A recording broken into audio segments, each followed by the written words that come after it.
Hello and welcome to Lexington Remembers. Today we are about to bring you a program in our continuing series celebrating the 300th anniversary of the founding of Lexington.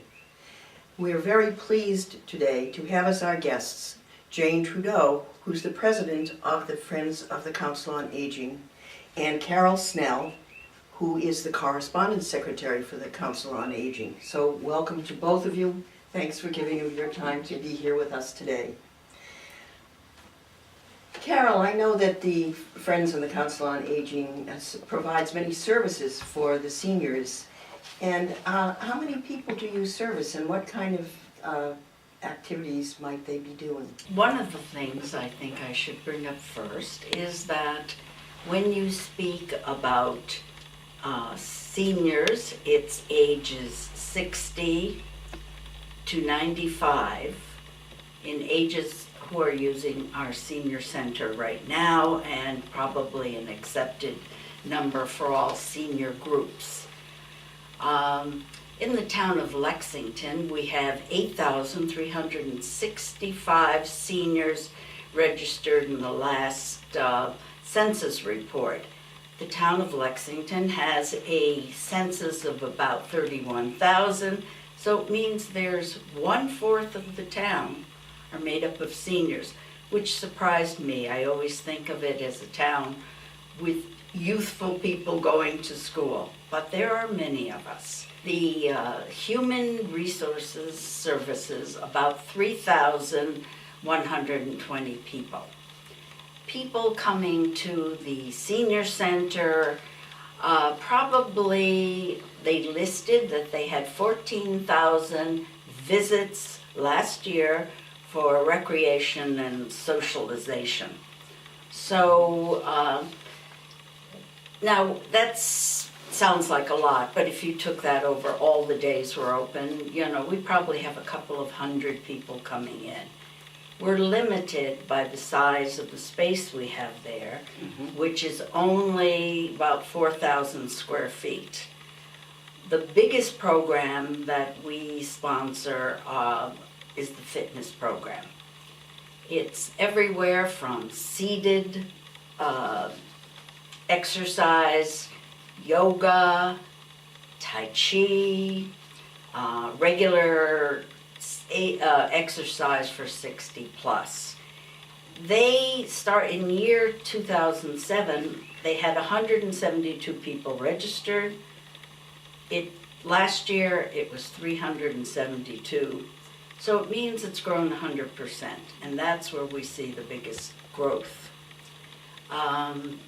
There are other programs going on now in short stories and,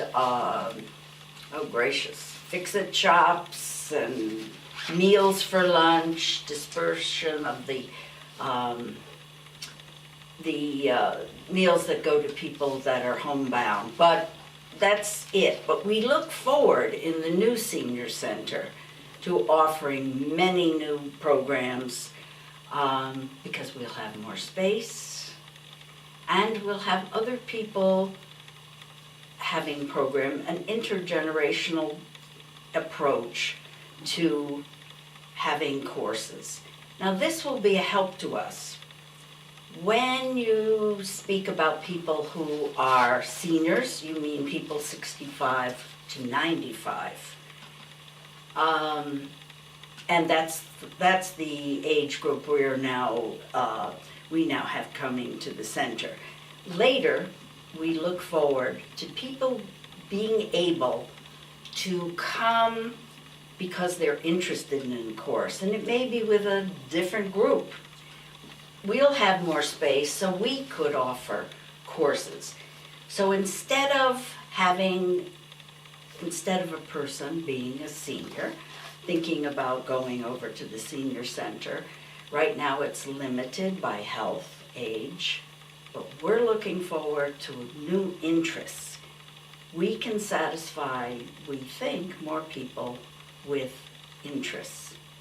So that's going to be what we're looking for as we go on when the center is open. Thank you, Carol. Now, Jane, maybe you could describe the role of the Friends of the Council on Aging. Well, our role is to raise money through contributions, and we've been very fortunate. We've had generous donors to fund and subsidize programs, to buy equipment, and to, again, provide the funds for services. I second what Carol said, because the idea of a community center is so exciting, because I think we will have programs where people can choose based on interest, not simply age. Are you interested in a little history of the? I'd love to hear the history of it. Well, the Friends were started in 1972, we were incorporated, and then in 1982, we became a 501c3, so that contributions to us were tax deductible. And in the early days, and it's interesting because it started in the mid-80s, which is over almost 30 years ago, we were raising money for the new senior center. And we had some very generous donors. We had one woman who, in her will, provided that upon the sale of her house after her death, we would get half the proceeds. Oh, that's And very that was generous. our really big gift. Mm-hmm. And there were auctions, but it was always focused on furnishing a new senior center. Mm-hmm. And that was almost 30 years ago. Because we're a 501c3, our contributions are tax deductible. Over the years, we've sort of husbanded those funds, even though we, as I'll talk about a little bit later, we do make substantial contributions now to the senior center.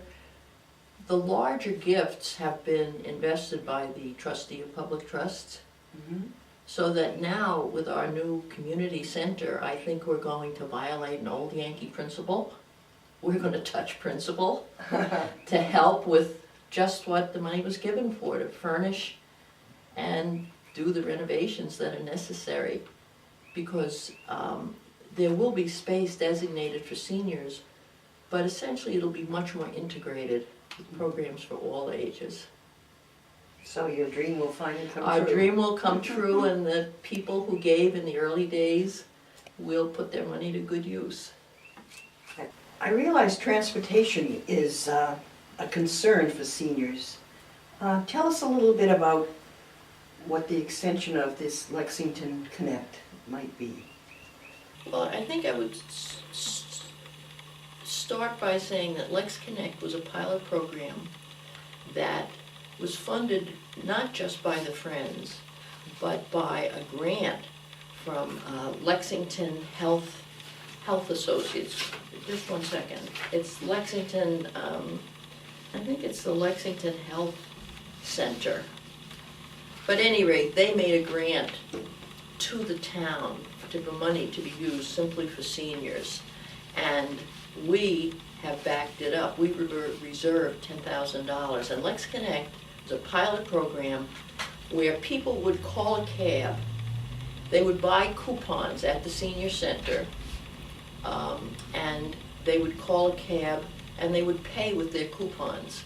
And the first year it's been somewhat limited. It's been 5 days a week from 10 to 3.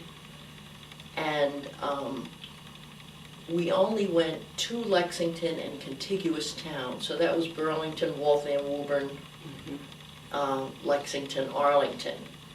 And it was $5 in Lexington, $10 to these contiguous towns. The really exciting thing that's happening, and the contract has been negotiated, I don't believe it's been signed, but my understanding is as of July 1st, we are going to have individual taxi service, door-to-door taxi service, where we will serve not just these contiguous towns, but we're going to fund Concord, Cambridge, Weston, and Newton. And instead of 5 days a week, 5 hours a day, it's going to be 7 days a week, from 9 to 5 weekdays, 8 to 8 on weekends. And the cost, again, our subsidy will be greater, but the cost is going to be $3 in Lexington, $6 contiguous, and $9 to go to Cambridge. The subsidy on our part will be $7 for a Lexington fare. In other words, the people just pay with their coupon, but then the cab company bills the town, and we, and that grant from Lexington Health, will be paying the difference, and it works out to be $7 for an in-town ride, $14 for a contiguous town, and $21 when people go to Cambridge. So it's not that the cab company is making a contribution, it's really the Friends and that grant. And I think that'll be a wonderful, because transportation is such a need for people. Yes, it is. It really is. And this will enable people to do Mount Auburn, Emerson, not just Leahy. And July 1st is when it will be beginning. Oh, excellent. Thank you. Well, we also have now the Express in town runs for free, and they said that they've doubled the number of people riding from about 10 in the morning to 1:30. But some people have enjoyed having that to go shopping and so forth. Oh, yes. So that's another way of getting around. We are somewhat limited. We have, the usual MBTA buses, but they don't go often. And they aren't going to help you get in to the vehicles and so forth. That's true. You must be mobile enough, though, to be able to walk out and get, I gather, to the vehicles. It's something that they've mentioned. Yeah, and the result of that is that when you buy your first book of coupons, which includes a tip, by the way, not bad, you must go in person, because they're going to be judging. It's not an economic test, it's a physical test. You've got to be able to get in and out of a cab. Certainly. And have the capacity to be oriented to your surroundings. And so Right. that, and after that, you can buy them online, I think, or call and buy them. But the first visit, the first book that you buy, you've got to appear in person. And I think actually people will even do outreach, but since if people don't drive, it's a problem. It's kind of a, Yes. I think the outreach workers will go to a house and sell you, but they're making a physical evaluation, not a financial. And they did mention that because you get a ride somewhere, the driver is not going to watch after you when you get there. Exactly. Yes. So you have to have the ability to navigate around yourself, and that's important. Although they will carry up to 4 bags of groceries, they tell us. Oh. Which is very nice. Yeah, that's a plus. That's indeed. a plus. That is a plus. Yeah. We now give, that's, I'd say the community center and Lex Connect, they're sort of our exciting new projects. But we have, for the last few years, been giving about $20,000 a year to the senior center. Part of it has been, we bought audio equipment, large TVs. People can do PowerPoints there now, an audio sound system. We've also, as we say, we give an outright grant of $6,000 a year, and that's used to subsidize so that our exercise classes and other programs stay affordable. That money helps make up the difference between tuitions and